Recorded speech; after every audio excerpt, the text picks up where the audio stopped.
안녕하세요 여러분, 덕프입니다. 저번에 킥보드 리뷰를 했었는데 재밌게 보셨나요? 그때 되게 찍느라고 고생 좀 했는데 제가 앞으로는 조금 이런 영상에도 좀 신경을 쓰고 제대로 유튜브를 해보려고 합니다. 여러분 다들 중고 거래 많이 하지 않으세요? 저 같은 경우도 지금 뭐 이쪽만 봐도 지금 중고로 산 게 엄청 많아요. 지금 보이시죠? 여기 이 아이폰도 중고로 샀고요, 저쪽에 있는 매빅 프로 이 드론도 중고로 샀고요. 또 뭐 또 중고냐, 이거 플레이스테이션도 중고로 샀어요. 사실 제가 중고로 왜 샀겠어요? 돈이 없으니까 중고로 샀겠죠? 이런 게 아니라 사실 여러분들이 이렇게 중고로 물건을 사는 것도 굉장히 효율적인 방법이라는 걸 조금 알려드리고 싶네요. 예를 들어서 이 아이폰이 출시 당시에 100만 원이었는데 8개월 된 중고가 40만 원, 50만 원 뭐 이 정도밖에 안 되는 겁니다. 상태도 깨끗하고 누가 8개월 일찍 더 썼다는 것밖에 차이가 없는데 중고로 사는 것도 생각보다 합리적일 때가 있어요. 그리고 중고의 좋은 점이, 중고로 만약에 예를 들어서 이걸 50만 원 주고 샀어요. 나중에 몇 달 안 지나서 단순 변심이 될 경우에 가격 방어를 잘 하게 된다면 비슷한 가격에 다시 되팔 수 있다는 게 중고의 메리트 중에 하나가 아닌가 싶어요. 물론 여러분들도 중고 거래 많이 하실 거예요. 개인과 개인끼리의 중고 거래, 중고나라라든지 번개장터 같은 중고 시장들이 있죠. 이미 여러분들이 다 익숙하게 다 알고 계실지도 모르는데, 제가 오늘 여러분들에게 말씀드리고 싶은 건 중고로 자전거를 거래할 때 이것만은 꼭 체크하고 넘어가자 하는 그런 꿀팁을 여러분들에게 전수해 드릴까 해요. 저도 중고로 자전거를 한번 사본 적이 있습니다. 예전에 타던 메리다 리액토 같은 경우 중고로 완차를 산 다음 제가 거기다가 막 업글 바테입 감고 안장 바꾸고 휠 바꾸고 타이어 바꾸고 이런 식으로 중고로 한번 사서 계속 업그레이드해서 사용을 했었습니다. 근데 물론 그것도 또다시 중고로 팔게 되었지만요, 여러분들 자전거를 중고로 알아볼 때 첫 번째로 봐야 할 것은 해당 자전거의 모델을 먼저 찾아보는 거예요. 그냥 중고장터에 이렇게 쭉 뒤지다가 이거 좀 괜찮네 하고 사는 건 절대 안 됩니다. 왜냐면 여러분들이 애초에 나는 예를 들어서 2015년식 BMC TMR01을 무조건 사고 싶어, 난 이거만 아니면 안 돼, 이거만 볼 거야, 이런 식으로 여러분들이 눈여겨보는 자전거들의 연식과 모델을 꼭 파악을 하고 계셔야 된다는 겁니다.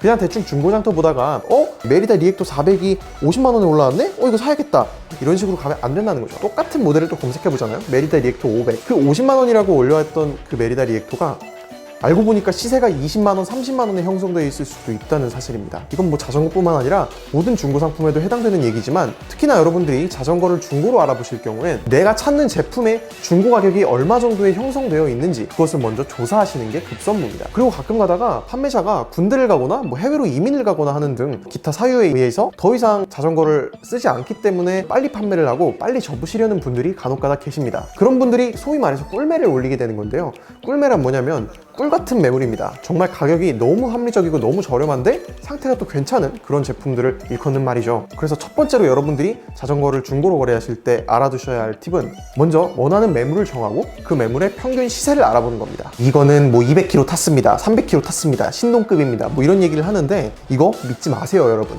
보통 마일리지를 뭐 자전거를 예를 들어서 2000km 탔다고 써 있잖아요. 그럼 그 뒤에다 그냥 공을 붙이세요. 이건 2만 km 탄 자전거구나. 이거는 뭐 자전거뿐만 아니라 다양한 중고 제품을 살 때도 해당되는 이야기지만, 중고 상품을 얼마나 썼고 그걸 어떻게 다루는지는 오직 판매자만 아는 문제입니다. 판매자의 말을 곧대로 믿다가는 낭패를 보기 일쑤죠. 그래서 가급적 택배 거래 같은 걸 하기보다는 직접 만나서 그 자전거를 타보고 여러분들에게 맞는 자전거인지를 선택하시길 바랍니다. 특히나 자전거 같은 경우에는 누적 주행거리를 자동차처럼 확실하게 알아내기가 힘듭니다. 자동차의 경우 뭐 2만 km 탔습니다 이런 게 계기판에 뜨잖아요. 하지만 자전거는 그런 게 없죠. 그래서 두 번째로 여러분들에게 조언해 드릴 말씀은 판매자를 의심하고 특히 누적 주행거리는 믿지 말아랍니다. 자, 그리고 세 번째 팁입니다. 가급적, 아니 절대로 직접 만나서 그 자전거를 타보고 그 자전거를 직접 만져보고 눈으로 몸으로 스스로 구별한 다음에 구매를 해라 라는 겁니다.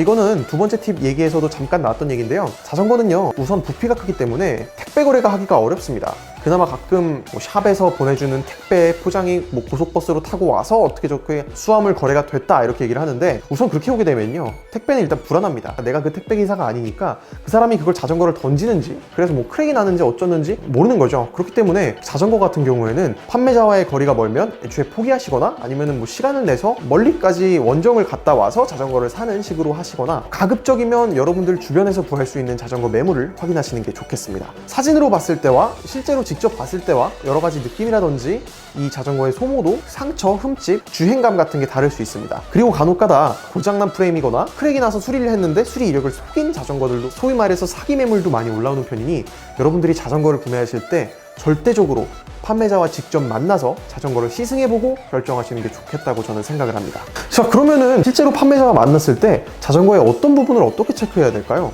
뭐 어렵지 않습니다. 자전거를 타시면서 앞뒤 브레이크는 잘 작동을 하는지 먼저 확인을 해보시고, 쉬프터를 눌러서 변속이 잘 되는지를 확인을 해보시면 되겠습니다. 그리고 뭐 마찬가지로 뭐 페달을 굴렸을 때 라체 소리라든지 소음이라든지 잡음은 없는지 이런 것들을 직접 타시면서 확인을 해보시고, 딱히 자전거에 크랙이라든지 흠집은 없는지, 아니면 뭐 자잘한 기스가 있는데 판매자가 없다고 속인 부분이 있었던 건지, 이렇게 자전거를 좀 주의 깊게 살펴보시다 보면 뭐 가격 대비 이 정도면 괜찮은 자전거네 하는 그런 삘이 딱 오실 겁니다. 그때 여러분들의 마음에 드는 자전거를 구매하시면 되겠습니다. 그리고 제가 이걸 깜빡했네요. 특히 휠 같은 경우에는 프레임을 한번 들고 공회전을 한번 시켜봅니다. 휠에 꿀렁임이 있는지 없는지를 여러분이 확인하셔야 됩니다. 이걸 왜 확인하라고 권장해 드리냐면, 카본 휠이든 알루미늄 휠이든 막론하고 크게 낙차를 했다거나 충돌을 했다거나 하는 이런 사고 이력이 있는 자전거들은 휠이 금방 꿀렁이기 마련입니다. 물론 판매자가 일찌감치 그 휠 꿀렁임을 미리 잡아놨다면 또 할 말이 없겠지만, 자전거에 휠 꿀렁임이 있다면 의심해 볼 만합니다. 이거 어디 부딪혔던 거 아니에요? 뭐 이걸로 스키딩하고 놀았어요? 픽시도 아닌데 왜 이렇게 꿀렁이죠? 이런 식으로 판매자와 협상을 해서 가격을 더 낮춘다든지 그냥 그 매물을 구매를 안 하신다든지 하시는 것도 괜찮은 방법 중에 하나라고 말씀드릴 수 있겠네요. 자, 그리고 네 번째 팁입니다. 이거는 카본 프레임을 구매하시는 분들에게만 한정된 얘기인데요. 여러분들이 카본 프레임으로 된 자전거를 구매하게 되신다면 특히 눈여겨보셔야 되는 게 크랙 수리 이력입니다. 뭐 업계에서는 크랙 한번 나가지고 수리한 거 정도는 괜찮다 이렇게 얘기를 할 수도 있지만, 반대인 연구 결과도 있습니다. 한번 크랙 난 곳은 어차피 약해진 곳이라 다음에 또 충격을 받거나 점점 피로가 누적되면 그 부분이 또 터져서 문제가 생길 수 있다는 그런 말인데요. 하다못해 여러분들이 다운힐에서 막 쏘고 있는 상태에서 프레임이 절단이 돼버린다면 그건 헬멧을 써도 상태가 어떻게 됐을지는 저도 보장을 딱히 못 드리겠습니다. 카본으로 된 자전거를 구매하실 때는 크랙 수리 이력을 반드시 확인을 해보고, 정말 현미경을 갖다 대도 좋으니까 구매를 하시기 전에 여러분의 눈으로 직접 꼭 확인을 해보시고 살만하겠네, 사도 되겠다 싶을 때 구매하시는 것을 권장드리겠습니다. 그리고 조금 비싼 자전거의 경우 시포스트라든지 뭐 스템이라든지 핸들 같은 이런 자잘한 부분도 카본으로 이루어진 경우가 많습니다. 그런 부분도 크랙으로부터 안전한지 다 한 번씩 뽑고 열어서 확인해 보시는 게 정답이겠고요. 카본 휠의 경우 열변형으로부터 안전했던 휠인지, 판매자가 정말 양심껏 탄 자전거인지를 확인하시는 게 좋은 방법인 것 같습니다. 그리고 무엇보다 여러분들이 중고로 자전거를 산다는 것 자체가 고민의 연속이고 정말 머리 아픈 일이 될 수도 있습니다. 물론 천사 같은 판매자를 만나거나 괜찮은 중고 상품을 얻게 되면 또 말이 달라질 수 있지만, 이런 기초적인 중고 거래 상식 없이 그냥 막연하게 중고로 자전거를 샀다가 나중 가서 후회하거나 낭패 보는 경우 덜어 있었습니다. 어떻게 보면 중고로 사는 것보다 자전거는 1년 주기로 한 번씩 새 모델이 출시하기 때문에 2월 상품을 정말 가격폭이 크게 할인해서 판매하는 경우도 있는데, 2월 상품을 구매하는 것도 나쁘지 않은 선택이 될 수 있습니다. 그럼 그냥 뭐 누가 타진 않고 창고에만 있었던 자전거들이니까 크게 지장이 없거든요. 네, 제가 오늘 준비한 영상은 여기까지입니다. 오늘은 이렇게 해서 여러분들에게 중고로 자전거를 살 때 꼭 알아야 할 팁 몇 가지를 전수해드렸는데, 도움이 되셨다면 제 채널 많이 구독해주시고 좋아요도 많이 눌러주세요. 지금까지 덕후였습니다.